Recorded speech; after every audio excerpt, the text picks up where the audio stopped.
মজার একটা ঘটনা খেয়াল করে শুনবেন। কাবা ঘরের পুনর্নির্মাণ হবে।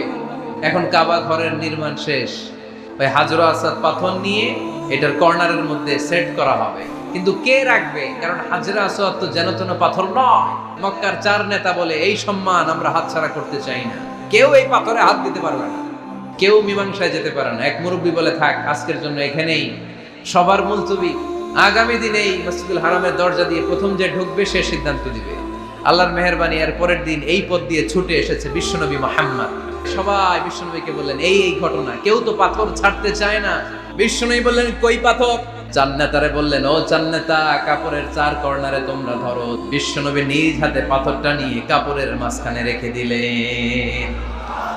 এবার বিশ্বনবী আগে আগে যায়, কাবার কাছে যে বিশ্বনবী আবার নিজ হাতে পাথরটা তুললেন, আবার নিজ হাতে কাবার ভেতরে রেখে দিলেন। পড়েন সুবহানাল্লাহ।